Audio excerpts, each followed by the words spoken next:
The law of presence says that everything is perfect.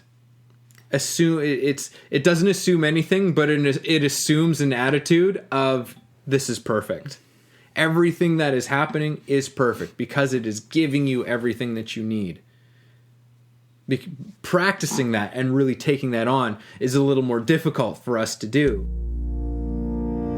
This is Way of the Artist with Brandon Colby Cook and Evan Schulte. Identifying your blocks and demystifying your struggles so that you can claim your own path and make your life a work of art.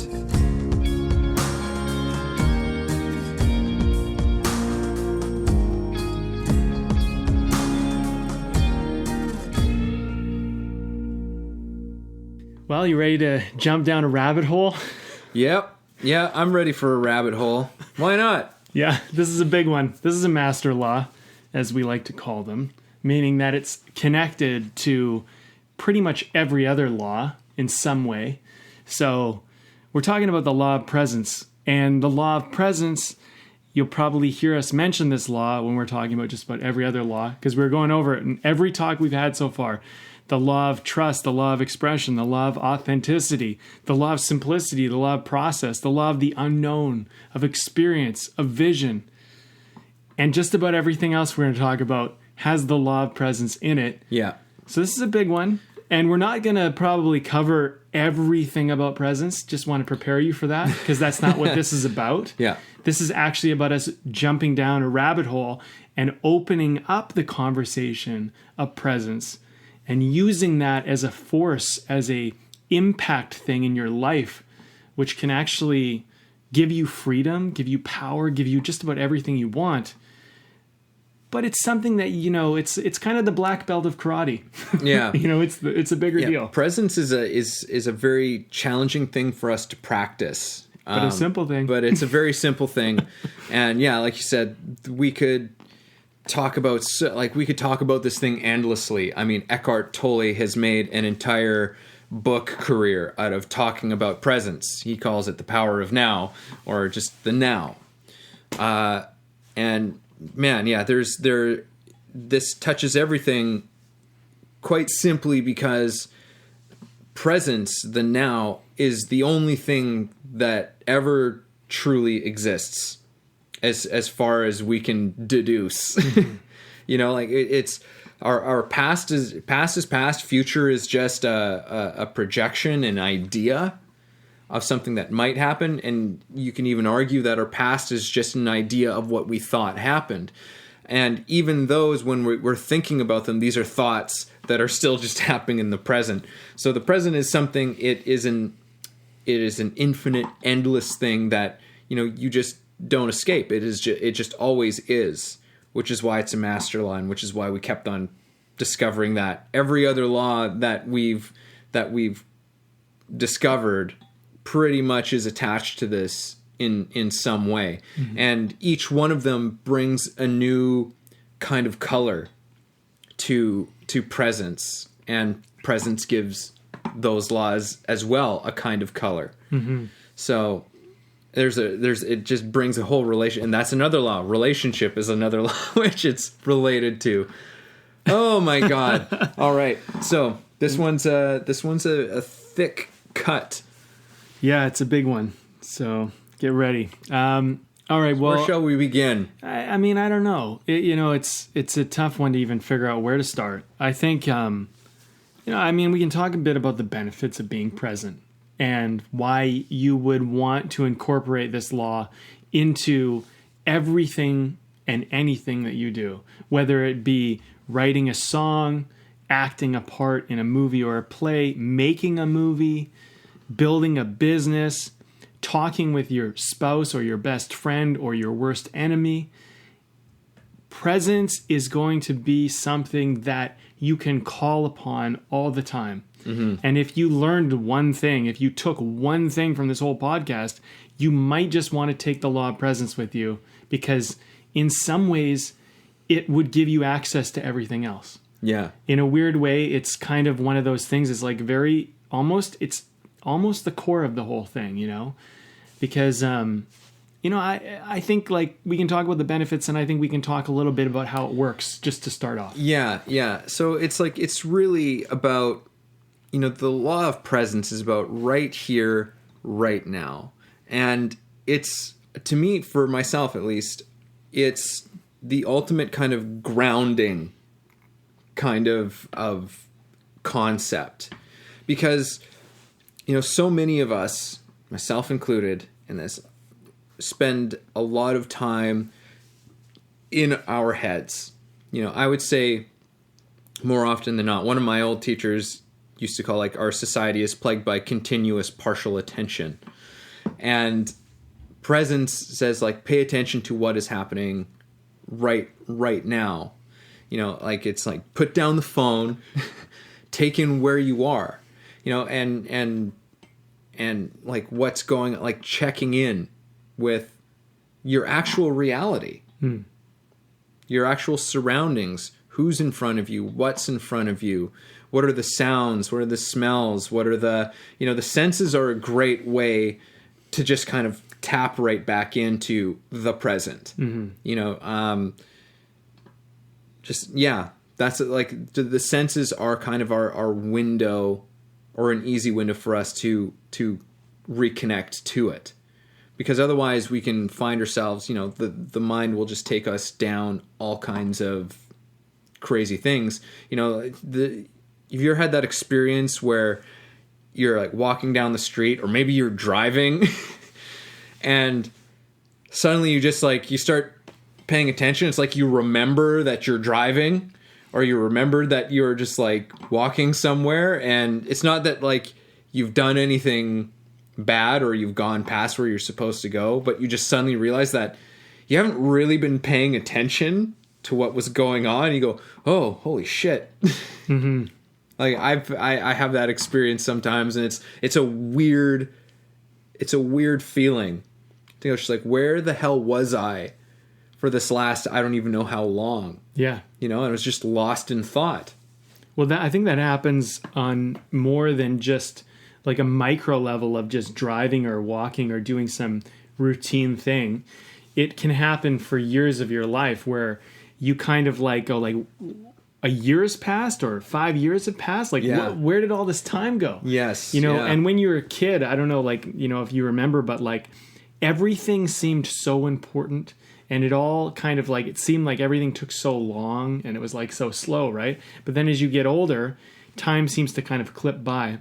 My theory on that is that when we're younger, we're more present because we don't have as many autopilots built in. We don't have any routines built in. So everything's kind of new and fresh. And so we're forced in many ways to be present. But as you get older, you start to get a predictability about the world. You start to get routines. And what happens is you go on autopilot more. And I think like where people, they kind of have that loss of time and loss of power is where when you're on autopilot, you're not very powerful. And two, time passes by in a very quick way. And I think like being an adult and having that autopilot ability is nice when you're, say, in a moment you don't really want to be in, and you can kind of let yourself, you can wander away in your imagination. You could argue that that's presence in some ways, but you can actively kind of let time pass by almost tuning out of it. And it's a skill. You can use it. I think it's abused though.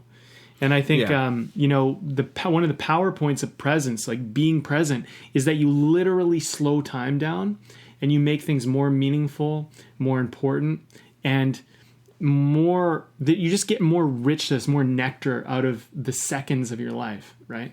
But when you're in autopilot, you're kind of missing out on a lot of stuff. Yeah. Well, I mean, I've heard, I saw an interesting study that was basically saying like the way our minds work is that when we're sort of in that autopilot thing, when we're in the midst of something mundane and we're in our heads, at the time, everything moves very slowly. That's like everything's dragging. It's like when you're watching the clock tick by. But when you then reflect upon it, it seems like no time passed at all. Like it's just because there was nothing for you to really attached to. There was no events, nothing to really focus in on. Whereas the times when we're really present, and usually when we're super present, like our senses are super heightened, like maybe it was you were at a music festival or a concert, or, you're just on a vacation, you were traveling. These are often things that make us very present. When we get, then this is how presence is kind of related to the unknown, right? When we step into the unknown, we get very present because we're like, holy shit, I don't know what's going on. I don't know what my surroundings are. This is brand new. And that just forces us to become present because we don't know. Yeah. We can't predict anything. We don't know what's around the next corner. So we have to then rely on our senses. And for myself, I love travel for that very reason. I usually go through a little bit of like travel anxiety beforehand, but then once I'm into it, I'm just like, oh my God, I'm having the time of my life. But then when you look back upon it, it looks like time just blitzed by. Or sorry, no. It feels like it's blitzing by when you're in it. But then when you look back on it, it seems like, wow, so much happened. Yeah. Because a lot did happen. You were so present. You were really taking things in. You're really soaking in the life that is around you. And presence is always available to us. And again, to the unknown, that there's always something unknown. The presence doesn't assume that it knows anything. Yeah. Right? The presence is always just like, what's new, what's new, what's new, what's new. And that's why it's kind of an exciting place to live and to be in. It's interesting. I just had an experience of being present the other day where I went for a walk because, I just moved to this new neighborhood and there's all these beautiful estate homes around here, right? So sometimes I just go for a walk and I look at all these estate homes that are just these massive mansions with massive properties and stuff like that. And it's kind of like walking. It reminds me a little bit about walking through Beverly Hills, It's very similar. And I'm walking along and I'm just admiring these places, and their amazing, just lawns and these flowers they have, and the architecture is incredible. And there's just so much space. And because they have space, some people have built these very intricate tree forts and stuff like that for their kids in the back tree. And it's it's a wealthy little neighborhood. And so, I'm walking through and I walk down this one street and I'm passing all these houses and I'm just in just awe, right? And I get to the end of this road, which I walked pretty far. And I'm like, okay, well, I've walked far enough. I'm going to just walk back home now. And as I'm walking back home, the walk back home was so quick. And I was like, I didn't really walk that far. I thought I had walked super far. Yeah. But I was so present when I was walking down the street for the first time because I had never seen any of that. So everything was new to me. And on the way back, I was still present, but the time experience kind of closed in a little bit because things weren't as new. Mm-hmm. And it was kind of interesting just to notice that. I was like, wow, but there was so much I was taking in, and it's not like I was walking any slower or any faster. It's just there was more to kind of more to receive. And so I think, part of presence is about finding the new also. It's sometimes you put yourself in a new situation, but sometimes you can be in a common situation where you look for something new in that situation. Or it's not even about looking outside of yourself. It's just about you being like, how am I doing right now? What's going on for me right now in this moment? And that can kind of give you that richness of the moment as well. And I think let's ask this. Why would someone want the richness of the moment? Why would someone want this? What's the benefit of being present instead of going on autopilot? Because I think that there's this thing about presence is people go, yeah, okay, well, great, but why? Why do I want to do this? And I think when you're an actor or something, you get why you need to be present. You get how that brings more to your performance. It brings more out of you. Mm-hmm. It adds more to the scene, more to the story. But if you're a person in life who's not an actor, you might have never had the chance to experience presence other than a near-death experience or traveling or something like that. Yeah. And it wasn't by will. It was almost by accident. Like you found yourself there. Whereas like an actor, for example, might actually try to cause themselves to be there. Right. Yeah. Okay. Yeah. Well, I figure, this is something that you could probably have some wisdoms on because, it's such an area of your focus. Oh, well, maybe, perhaps. I don't know about that. You put the pressure on there.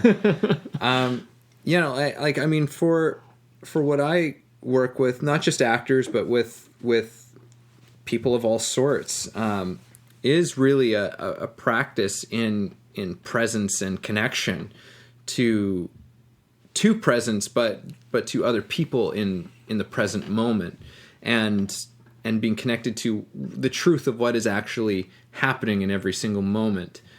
And the implications of it, like maybe I'll just start with like how it is with actors, and this will maybe lead us to somewhere. We're just trying to stay present because we're like, this is such a huge topic. We're like, well, let's just start because there's so much material that we can cover with this, and let's just be present and trust that that's going to happen. So with actors, the biggest thing, and this is from my own experience of having gone through a lot of training, learning a lot of different ideas and approaches and concepts to acting. Most of them, some of them kind of worked, some of them worked some of the time, but not really consistent. And then I started learning an approach to acting that was really about simply being present. And the first part of it was just getting rid of the blocks that I had to being present, and everyone else who was participating in the training as well. Which is all of these blocks that we have about the present, all of these ideas that we have about how things are supposed to go, or where things are supposed to go, or trying to, actors very much want to, kind of have a stand out and be seen and be brilliant and all the stuff. So we have all of these concepts about how that's done. And the weird sort of, I don't know if it's a paradox necessarily, but the thing is that we think that by planning out and saying, okay, and then I'm going to do this and I'm going to do that, and that will be, that'll be breathtaking. It will move people so much. And then the problem with that is then you find yourself in the middle of a scene and you haven't been present the whole time because all you're thinking about is where you're going next. And you're missing, you're not paying attention to the stuff that's going, and then it becomes very hard work. It becomes very hard work when you're up there because now you're kind of floundering about on your own, trying to manipulate yourself into being a certain way and feeling a certain way and all of that. And there is a certain degree of manipulation that you're doing with yourself in acting. But the thing is that what I discovered and what all of us discovered was that it is so much easier just to be present. It is so much easier just to trust, and trust is a huge thing when it comes to presence, and they feed off of each other, because the only way for you to be truly present is to have an element of trust. As you step into and say, okay, I'm just going to let go of my ideas and trust that everything that I need, everything that is required will be right in front of me. It will be given to me. And then the discovery that, holy shit, it actually is. It's all right there. When I'm just working with my partner and they're working with me, we're just kind of going on this ride together, and it becomes kind of an effortless thing that's going on. But all of the emotion, all of the real, honest, truthful life is coming out, and you didn't have to premeditate it. You didn't have to think about it because you're just doing it. You're just responding to it. And that only happens in the present moment. And all of these, ideas of of this moment that will bring the audience to, like, to the edge of its seat. I mean, you don't know when that's going to happen, but they just kind of end up happening because the audience gets engaged because you're engaged, honestly, like in the present moment, and you don't really know where it's going to go. So neither does the audience. It's a very interesting energy that happens in that. There's a very interesting exchange that's going on where everybody's actually picking up on the same thing. So this is a very specific thing for acting that I'm talking about, but this is not isolated from people in everyday life for how we live our lives every single day. When we become present, things get a little bit more effortless. Things get a little bit easier when we become present. Like one of the things I remember from Dan Millman, like one of the, he's, some of you might know him, he's kind of a new age kind of like, self-help, spiritual kind of guru out there. But I remember learning a bit about kind of the like presence from him for the first time, and saying like, whatever your problems are right now, like whatever you think your problems are, you're worrying about this, you're worrying about that, you're concerned about this, take a second and go, where are you right now? What's happening right now?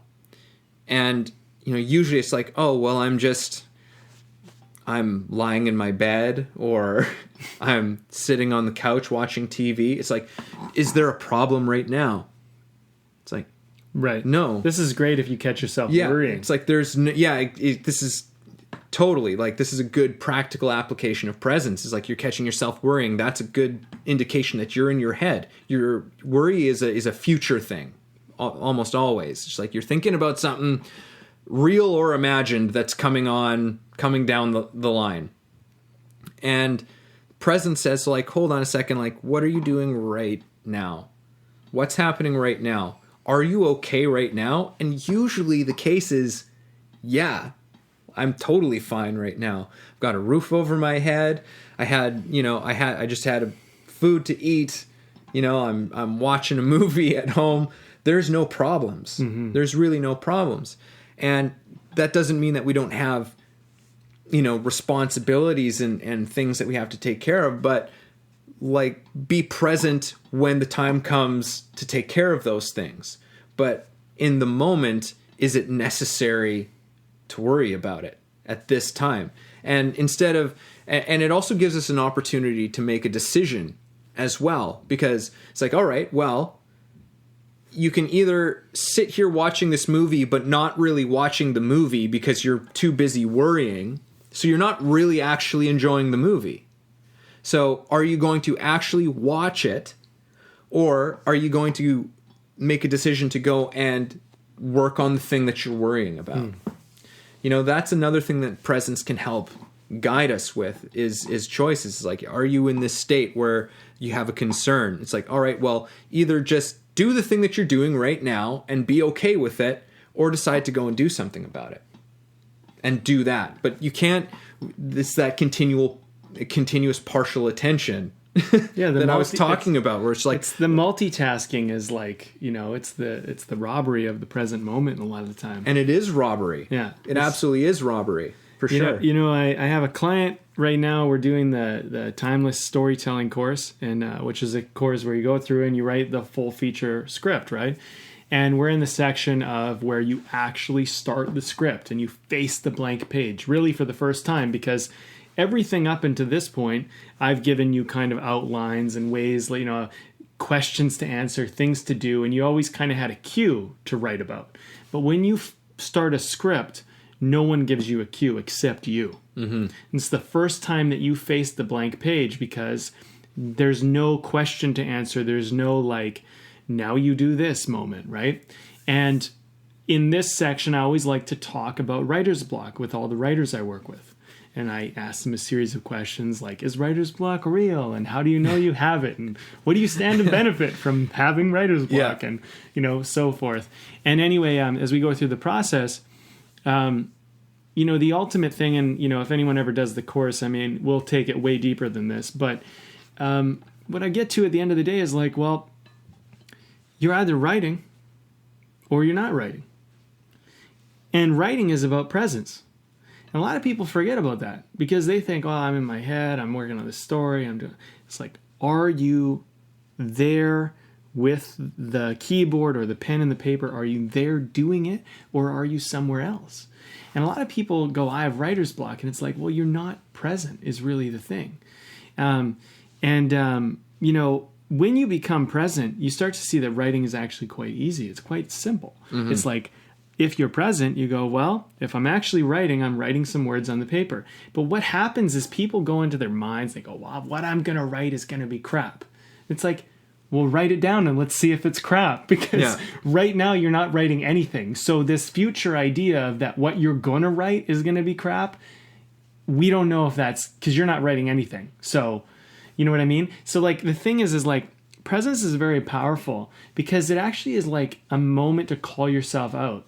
Because a lot of times also when I find, with me, no one who's ever worked with me has had writer's block.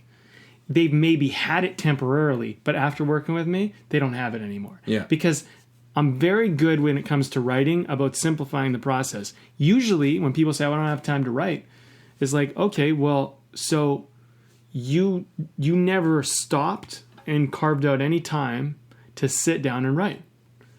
Because it's like, you always have time. There's always time to write. I've written every single day for, what is it, 2,160 something days now in a row? That's over 6 years every day for half an hour.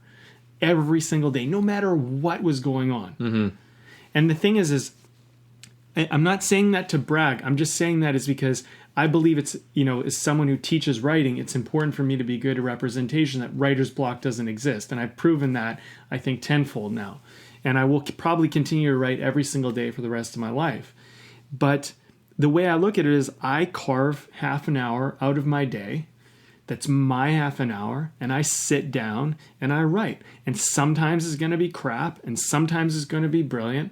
Hopefully more the latter. But whatever. There's some stuff's going to get written. Yeah. And presence to me is like, it's the ultimate power because when you're doing it, you're actually performing the thing that you say you want to do. You're not somewhere else. You're not worried about this or that. You're doing it. And look, if I have to stop halfway through my writing session and pick it up later, I'll do it. But whatever you do, my theory is be 100% into it while you're doing it. Mm-hmm. Yeah, I love what you said. Like, presence is power. Presence is power. It really is. And it's a bit of a mind fuck that way because when you start stepping into that presence, because presence is also very much a tool in like getting out of your own way. We were talking about simplicity on the last episode. Presence is very much to do with simplicity. It's just like, hey, come back to just right now and do the thing right now. Mm-hmm. Like all of the thinking and the planning in the world, like won't actually put the pen to paper, so to speak. Mm-hmm. Like it won't actually really get the thing done. And there's an infinite amount of planning and information you can bring in without ever actually taking action. Mm-hmm. And presence is a huge part of taking action. It's get out of your own way. And that's the power in it. But the thing is when you kind of hand yourself over to the present and be like, okay, I'm just stepping in and I'm doing this. Because you always have to do that. There's always that moment where it's like, no, now you have to step out. Now you have to actually do it. Like there's still, no matter how much planning you've done, there's still this weird line that you have to cross. And crossing that line is so crucial. There was a place that I was taking this. But no, presence is, it is stepping out of your way. It is a power. Oh yes, this is what it was. Is that it initially feels like it is not a powerful thing to do. It makes us nervous. We distrust it because we want to have some kind of sense of guaranteeing what's going to happen, guaranteeing an outcome. And the present says, you don't really know how this is going to go. Just go and do this and figure it out. Like, that's where the law of the unknown comes in. That's where it completely comes in. But there's such a wisdom to this because, like, again, I'll relate this to acting, you know, and from my own experience of doing work where I had this entire plan of how I was going to do this scene, and then I step up to do it, my scene partner does something I totally didn't expect, and now it's like, well, that's all the shit now. Like, yeah, it's all gone. If I try to hang on to what my plan was, it's just not going to work. The scene's not going to work. And it's the same thing in your life. You step out with a plan, and suddenly you get a response from the world. You get a feedback in this thing that you stepped out to do, and it's saying like, and it's just like saying no, like it's not happening this way, and you keep trying to do it. You're going to waste a lot of time, you know, because this is because you're stuck thinking about how it's supposed to go, as opposed to saying like, oh, all right, well, I know I had planned to do it this way. It's not going to quite go that way, so now I'm going to respond. I'm going to adjust and take it and try something new, try something different. And it is a nerve-wracking kind of place to be, but it's also a super exciting place to be if we can, again, just flip how we're looking at it and saying like, no, you're not off path. You're not going in the wrong direction. It's just not exactly how you thought it was going to go. So really just responding and keeping an open mind as to, all right, okay, well, what's going to happen next? What's going to happen next? What's going to happen next? And you'll find that you're actually getting everything you need. You're getting all of the information you need to take the next step. And that's what the presence is trying to say. It's like, you're going to get everything that you need, but you have to step out.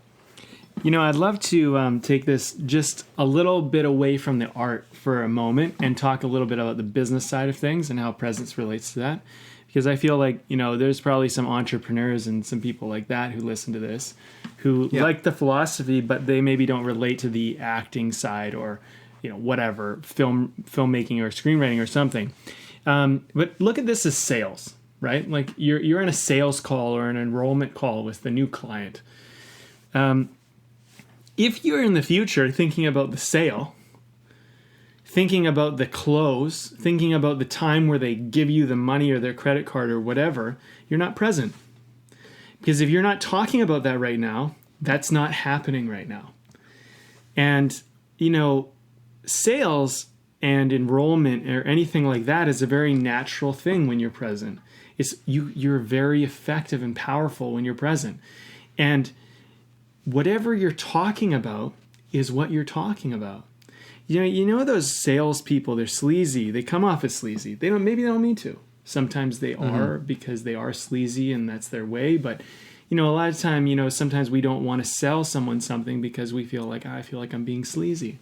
Well, if you're being present and you're responding to the moment and you're being there and you don't have a secret agenda, you know, that you're trying to you're hiding and you're really focused on the agenda and you're not really focused on the moment, you won't come off as sleazy. Because you ask someone a question and you say, like, for example, I'll run you through a process I do. You know, I say, you know, have you ever thought about making a movie? Has that ever been something that's interested in you? Person says yes or no.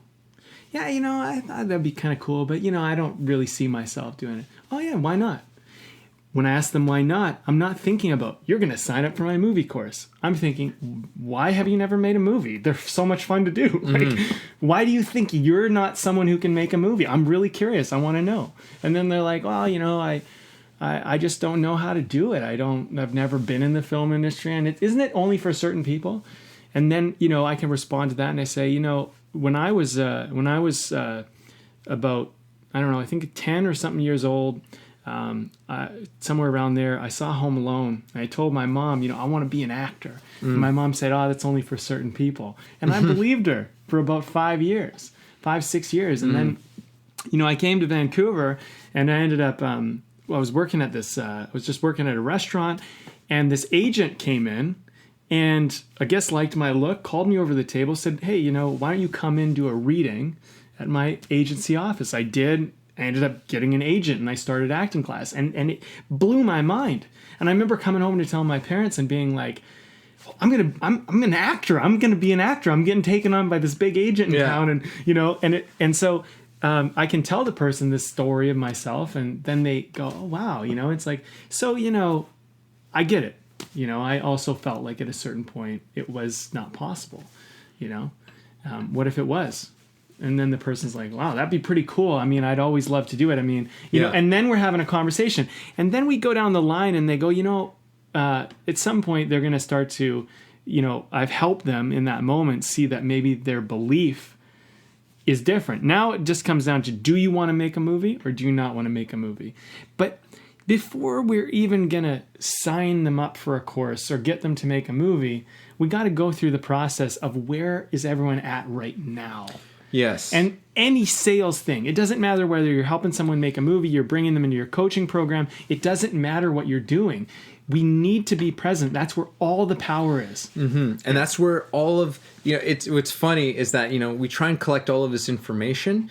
All of the most cutting edge information is happening right now. Yeah. Like, because I can understand too. That is such a great quote. All the most cutting edge information is happening right now. I love that. Because things are changing all the time. Yeah. Like, you know, marketing, like, again, we're trying to focus in a little bit more on like on another angle on this, another application, you know, because I understand a little bit of business as well. You know, like I operate classes and workshops for actors and peoples of all different types. And so that required a new set of skills. And so, you know, I went and started learning some stuff and going and putting some of my first, you know, offers and classes and things out there. And it's like, and I did it to the best of my ability, to the best that I knew how. And, you know, there were things that's like, oh, okay, I could have done this better. I can change my messaging this way. I can change, you know, how do I communicate to people is really, I mean, that's really how I see marketing is like, how do you communicate? How do you communicate what you do and what you offer and the value that you bring? And the thing is that, you know, all of the theoretical knowledge and book learning and articles and all that stuff, you know, it's great. It kind of can give you, you know, a place to start from, but it still inevitably comes down to me actually putting myself out there and actually packaging something together and saying, hey, like, are you interested in doing this thing? Mm-hmm. Are you to the next one? Are you interested in this? Are you interested in this? You know, going through those motions and, you know, and then learning to adapt what I'm doing and saying like, okay, that didn't quite work. You know, how can I re-articulate this? How can I re-message this for people to understand? But I can only get that from actually looking at what is happening. They're actually like seeing, like, okay, what is the response that I'm getting? Mm-hmm. What are you know, what is the feedback that's coming to me either directly or indirectly? And saying like, oh, okay, you know what? This isn't quite landing. This isn't quite hitting with people. I can be more effective this way. Great. You know, it's like, and the thing is that it's a little uncomfortable because obviously, of course, we want to come out of the gate and we just want to, like, you know, we just want to smash doors open and we just want things to go perfectly. But, you know, usually it's always still a work in progress and things don't things never go quote unquote perfectly, which is actually, this is another thing about presence. The law of presence says that everything is perfect. It doesn't assume anything, but it assumes an attitude of this is perfect. Everything that is happening is perfect because it is giving you everything that you need. Practicing that and really taking that on is a little more difficult for us to do. Well, I think because our concepts of perfection are skewed. Our concepts of perfection are flawed.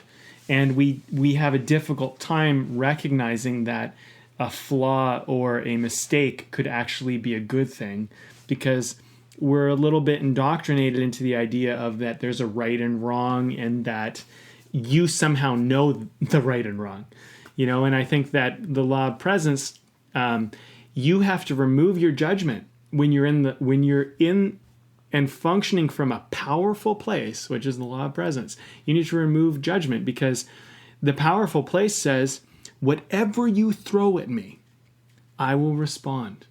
There is nothing, there is no question, there is no move, there is no thing that you can do which will stop me, because I am here, I am now, this is happening, and I'm going to deal with it when it happens. I think about great athletes. They're so present. You know, they have practice, they have plan, and I want to talk about vision and process in a moment. They have a process and they have a vision, and those relate. Yeah. But when they're in power, is they're present, because I think about those times where being on a breakaway in hockey or soccer, and when you're forward, even as a defensemen have told me the same exact thing. It's almost the exact same thing, and is that you're present because you're waiting. You're waiting to see what they'll do, so that you can get a micro decision on what you'll do. And then based on the micro decision of what you'll do, you see what they do. And because they do that, you do this other thing. And then you see if they respond to that. And it's all happening like within nanoseconds. But for some reason, it's like when you're really good, when you're really sharp and present, it's like you're a move or two or three ahead of the person. And when in soccer, we call it, you burn somebody, because you basically like you light them up, because you just deke them out to the point where they just didn't even see it coming. Yeah. That's where like practice and presence, process and vision all come together as one. And all your training in that moment has just kind of given you the skill and the necessary things for that moment to perform. Mm-hmm. And I think like when you're not performing in the moment, or you feel incapable of performing in the moment, it's about not beating yourself up, but about looking and going, okay, well, if I couldn't perform in the moment, am I not practiced enough? Do I not believe or have the vision enough to kind of have the faith in the moment, or have the practicality in the moment to actually do the thing? Mm-hmm. Because, I mean, you can look at like a basketball player, hockey player, football player, whatever, and they do a juke, or they do a move, or they do a dribble, or, something like that. They handle the puck in a certain way, whatever the sport is. And you look at them do that, and then you go, I want to do that. But when it comes to your moment, you can't do that. And the reason is because you haven't put in the time and practice and discipline that is required to have what I'd almost call the autopilot of the moment. It's where your disciplines and practices supersede the moment, so that you can be present and you can rely on your process, and you can rely on your practice to serve you in the present moment. Yes. You know what I'm saying? Yeah, like there is definitely an element, like if there's like presence won't give you the skill. No. To achieve everything. But it is eventually the thing that you have to turn yourself over to. And even then, like, presence is still... I think, well, can I stop you? I feel like you always have to turn yourself over to it. Yeah. Like a brand new actor has to go to presence. But a well-trained actor has some skills and practices, but sometimes those skills and practices can be the very thing that gets in your way of your presence. Yes. Eventually it's, I find that like all of these things, they're made to be let go of. Yeah. It's like you work at it. Like, I've played guitar for a lot of years, and I still play. And one of the things, like, I practice scales. I practice like doing certain kinds of scales. Like, okay, this is what most of, like rock music and the blues, this is like the scales that they play around with. So I had to learn how to play these scales, and it's kind of this, it seems very, at times like very, mundane. You're just like going through this you're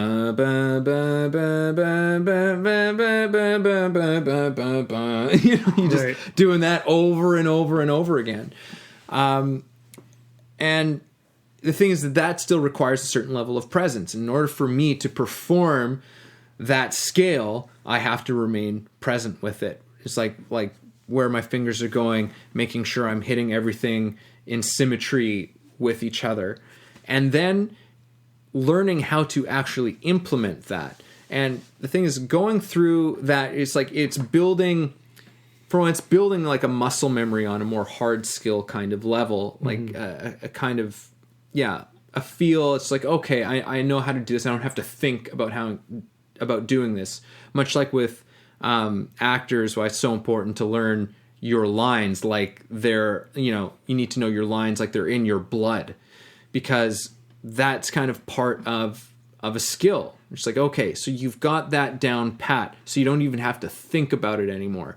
So now when the music starts, I can just let my fingers move, and I don't have to think about where they're going necessarily. All I might be thinking about is just like, it's like, where does this, like, I'm thinking more about actually the feeling. I'm thinking like I'm moving more into how something feels rather than what I think should be going or where I think I should go. Right.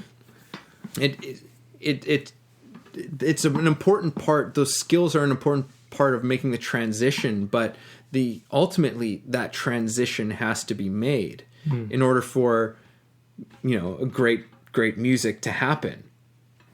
But I can't be thinking about the technique and the skill. I can't be thinking about the scale while I'm playing music, because then it'll just sound stupid. Like it'll just sound like I'm playing a scale. I think this is where when you talk about something like doing scales, is presence comes in when you start to incorporate vision. Because I think, vision's big for me, but I think a lot of people think of vision as like this big dream, the moments of holding the Oscar and being on stage and winning the awards, all that stuff. And that's absolutely a part of vision for sure. Sure. It's a part of it, but it's actually only a part of it. Because another part of vision is doing the monotonous thing, but with vision. Because you see how that's going to serve you later. So, yes. I started ice hockey really late. I played roller hockey, I played street hockey, but I didn't play ice. So I started late, and I didn't know how to do as much as everybody else. So I had to like really practice hard just to kind of get up with everybody. But I met an older guy who was, I think he was semi-pro or something like that, or he was professional actually, and he just he was teaching me some things. And he said, okay, well, you practice stick handling. Great. He's like, practice stick handling everywhere around your body. So you stick handle like this right in front of you, right? And you move the puck back and forth. Now do it to your right. Now do it behind your body. Now do it to your left. And you just do that. Yeah. And then try moving the puck from the right side of your body to the left side of your body, to the back of your body, to the front of your body, to the front of your body, to the back of your body, and you just do these various types of moves. And what ends up happening is they're all super monotonous. They're basically the scales of stick handling. Yeah. But what ends up happening is when I was doing this stuff, I remember like spending like hours doing this. What would happen was, first of all, it was really cool, is doing it. I could do it without even looking, just by feel, and that was a neat moment. But then what would happen is I would remember visualizing and being like, seeing myself in a game where I could put the puck into that place in relation to my body and feel comfortable with it. And as I'm doing this one little move, I'm in the vision of it actually being a piece of the puzzle being put together. And what ends up happening is this thing doesn't feel so monotonous anymore. It feels very purposeful. Right. And so I think when people avoid practice sometimes because they get bored of it. But like if you see vision and you make vision kind of present, then seeing how it fits into the equation, right, and how it fits as a part of the bigger vision. And also the presence is huge, because like you need to be like, focus is arguably another word for presence. Sure. Arguably. Maybe a little subtle differences. I don't care to get into that. But it's like, that requires focus. You need to focus on the thing that was at hand in order for you to actually develop this thing. So it's like you're never not in the presence of presence. Like it's always occurring. And it's like, you watch that stuff, like, I love sports, and I played a lot of sports growing up, but I love them for the fact that like there's something that's oddly so that reflects life so much in sports. I would say the same thing with acting as well, but there's something so reflective of life in sports. And the thing is that you know, when you watch great players or something, like you see this great play where it was just like, you know, they went behind the back, through the leg, around this guy, and then just, you know, like, and then scored this amazing goal or something, and you'd be like, how did you do that? And the response is like, almost always like, oh, I don't know, they went, and so I, you know, Yeah, whatever. totally. You know, like, they're not thinking. No. They're not thinking about how they did it. They just did it. You know, like, they had to develop the skills so that they could just do it. Right? Well, and they also say, like, luck is preparation meets opportunity. You know, which I think is, like, a really good thing to kind of keep in mind when it comes to presence. Like, you know, opportunities happen all the time. But are you practice, discipline, prepared, or in the belief mindset that you can capitalize when that opportunity presents itself? You know, because I think, like, the other thing I want to kind of share with our listeners too is, like, you know, the law of presence is vitally important, but it isn't the end all be all answer either. I mean, it's not going to solve everything for you, but it will help solve a lot for you, and it relates to everything. It's just that, like, you don't, like, master the law of presence and you're like, okay, well, I got it figured out. But if you started to be present all the time, you would figure a lot out. You wouldn't figure it all out just by being present, but you're going to figure it a lot faster by being present. And so I think the important thing about this is, like, you know, when you're doing a practice, when you're doing a discipline, or you're just going through life or whatever you're doing, is get out of autopilot for a moment and get into presence. And, you know, and I want to give people two other tools to relate this to. And we already talked about these, but the law of vision and the law of process. The law of vision is you have an image or an idea in your head, but you are being and living it as though it is happening now.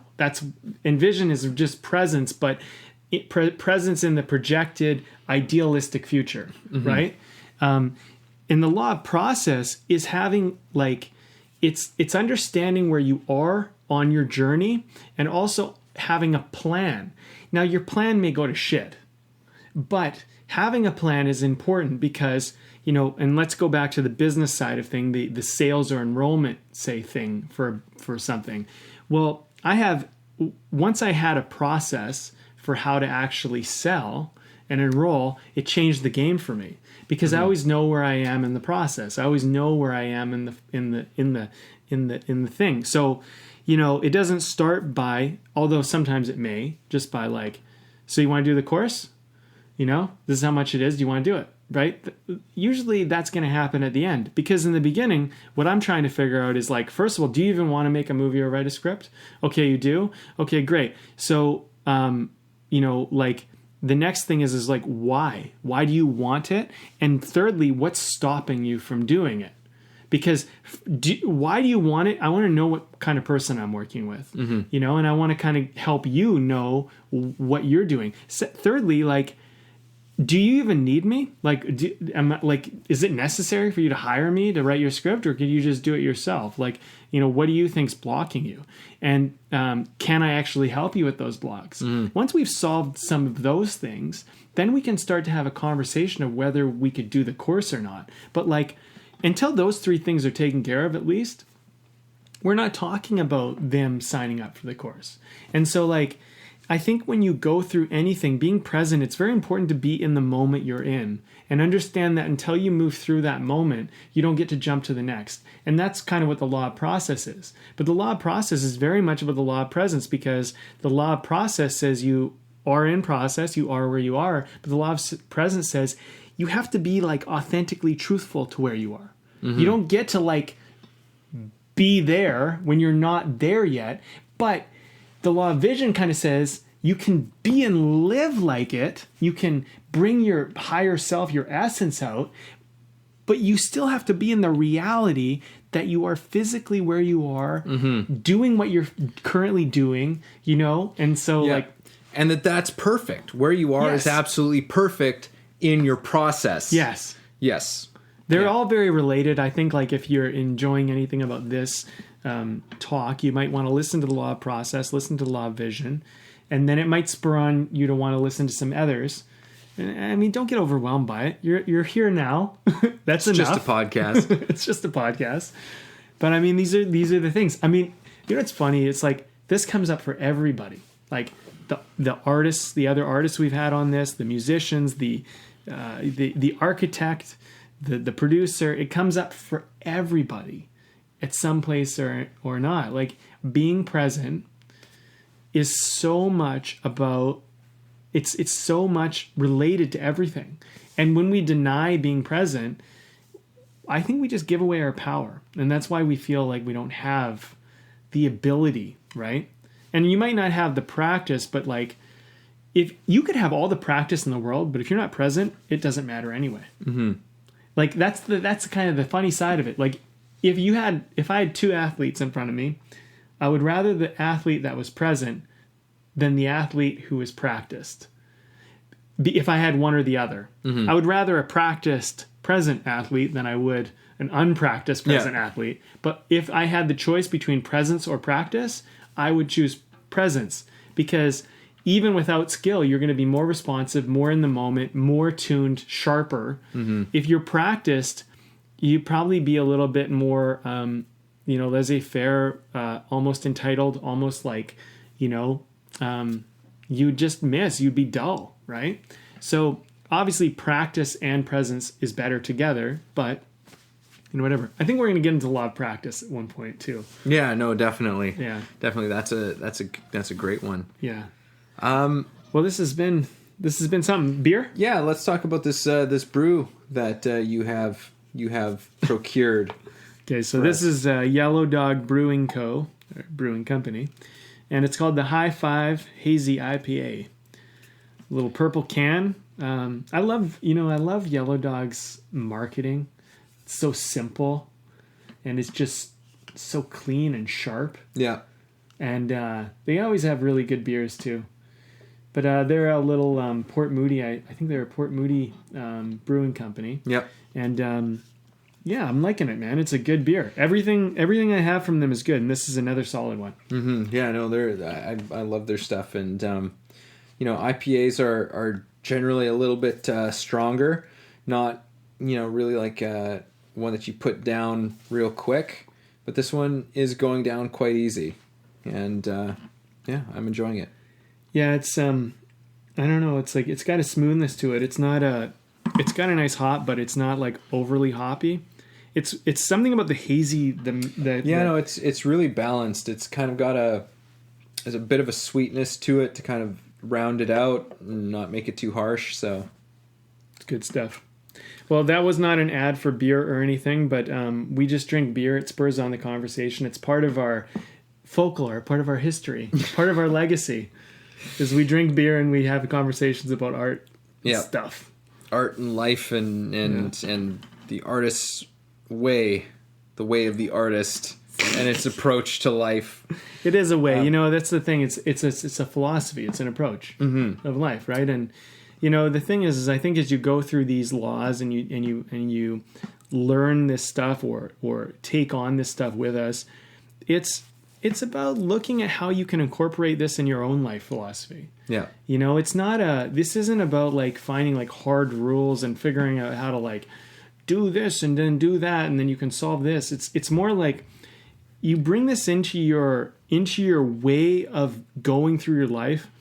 And my hope is that as people incorporate this stuff, I'm finding more and more my big drive is that I want to inspire people to see that they are the authority of their own lives. It's such a big thing for me because I just, and in the previous podcast, I used to go on about this a lot, but it used to piss me off so much about the school system where, there's some authority figure in the front and you're all there and you sit and you look at that person. And I just don't think schools should be like that. The way I think schools should be is everybody should circle up. All the students should look at each other First of all, we should never be looking at an authority figure at the front of a room if it's avoidable. I think not never. Sometimes there's a place for that, but that shouldn't be like you go to class to class to class where you look at this authority figure and they tell you what to do. I think that we have a lot to learn from each other, and we have a lot of connection to be done. And what you need to do, in my opinion, about school and education is we need to teach the students that they are the authority, give them responsibility early, and show them that a lot of what's important is what they think and how they feel and how they're interpreting what is being taught or what's being brought to the table. Because kids don't learn by just being told. They need to go out, they need to experience, they need to be present in it. Mm-hmm. And I think like this model of education is it's outdated. And so my thing is like, not only do I believe the education system should change, it needs to change, and it is vitally important that it changes, but I think that we need to look at this as a conversation where we're all in a circle here, and we're all valid members of this group, and we all have something to say. You and I happen to be talking right now. We're sharing our wisdoms, but everyone on the other end of this has a wisdom too. And where you take presence might be in a way that Evan and I have never taken it before, and you can teach us something back with it. We maybe happen to have had this be an important part of our journey so far, but there's been other things that have been important for you that we haven't ventured into. And so we're sharing this with you as like, you're a tribe, you're a people, and we're your people. And that's kind of how I look at it. And presence to me is very much about all of us seeing that we're all here. This is all happening. No one's better than anyone else. Everything's perfect. Everything is happening. But we need to not like try to be anything other than we are, or try to reposition ourselves and at least not be okay with the position we're in at the current moment, right? If you guys want to start a podcast, go start a podcast, and you can be the ones in the seats talking to the mic. But at the moment where you're at, whether you have a podcast or not, or whether you're a billionaire or not, wherever you are is totally valid, totally important. And that's kind of where the law of presence really takes off, in my opinion. And that's kind of the message I almost want to leave people with, for me. Yeah. Like, you're exactly where you're supposed to be. And, well, I mean, even if you're not, doesn't really matter, because here you are. This is where you're starting from anyhow. Yeah. And what are you going to do? This is where you start. Exactly. Every moment is a new opportunity to start again. And that's another gift of presence. Presence is always saying, it's like you can always start right now. Every moment of every day is a new opportunity to be what you might have been. I just want to say, like, presence is where, the present is where the magic happens, is really where the magic happens. That's where you will find it.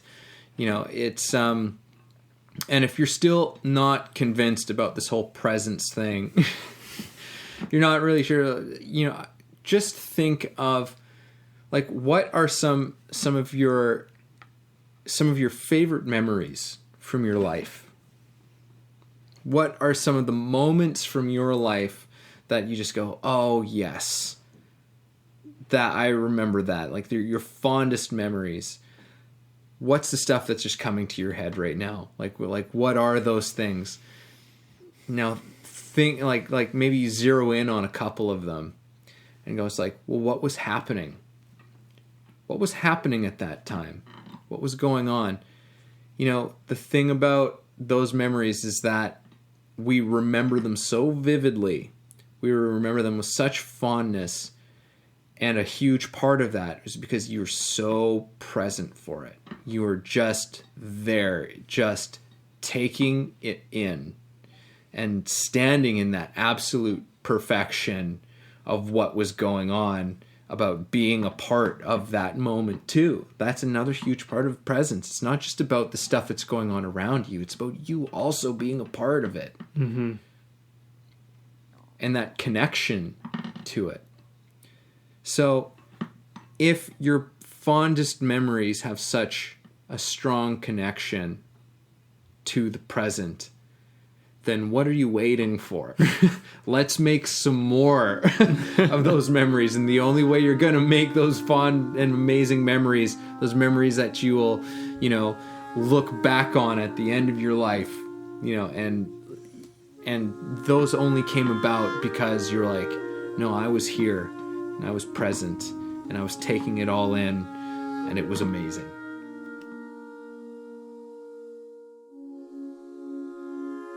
Thanks for listening to the show. If you got something out of this, if you feel it improved your life or your journey in any way, please take a moment to subscribe, leave a review, or share the episode. You can also support us on Patreon, where we have tons of great bonuses. You are the ones that make the show possible and help us to thrive. Thank you for joining us.